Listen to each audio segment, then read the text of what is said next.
It is so important as cis people that we hear from the trans community and actually educate ourselves about gender affirmation, because our ignorance is what's weaponized to pass laws that hurt people. Stunning, amazing, impeccable, genius. Can you believe it? From the revolutionary of our time. I love you so much. Thank you for being here. One, I don't know if he is familiar with a menstruating person's body. In fact, I do know that he's not familiar with a woman, with a female or a menstruating person's body. And I'm sorry we have to break it down on, break down Biology 101 on national television.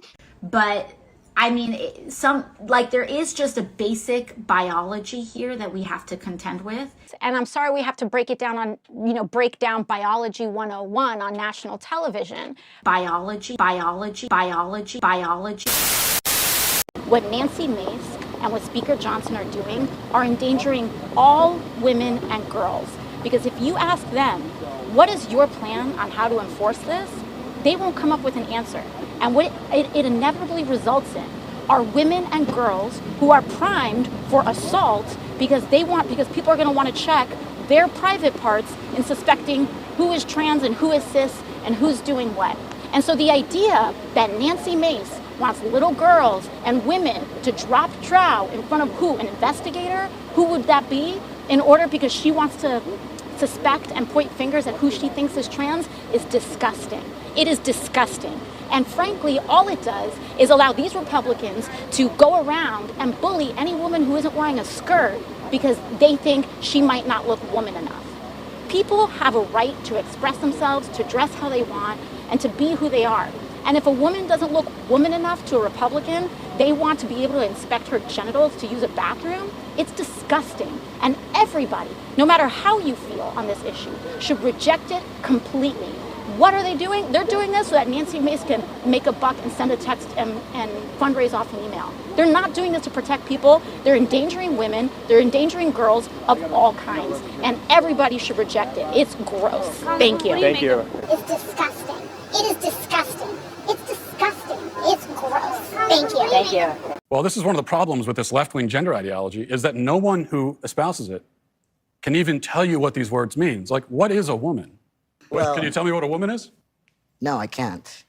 And I actually think that it's important to say that the people who are rushing to say, let me give you my grand theory of what's going on right now. The problem is you went too woke. Sorry, Kamala Harris was running with Liz Cheney at her side. She wasn't going, quote unquote, woke. If we had an election on November 5th and November 6th, you've got an answer. Right. Don't listen to those people. I agreed. Do not listen to those people. Cosign. So I want to say that we should all have the humility of saying this is an ongoing learning process. However, there is something to be said about it doesn't matter that he's lying.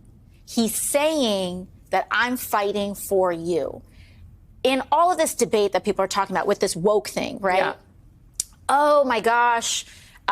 It's because we care about trans people, and that's why. And by the way, only Donald Trump cared about trans people because he was the one running $130 million worth of ads.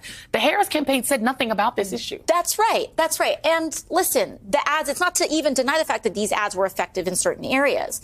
What I think people are paying too much attention to is the first half of that ad, which says Kamala Harris is for they, them. Everyone's focusing on that.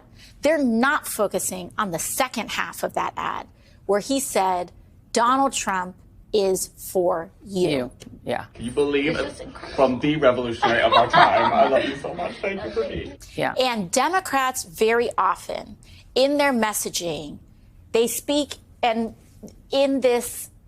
terms and in concepts and not in the second person.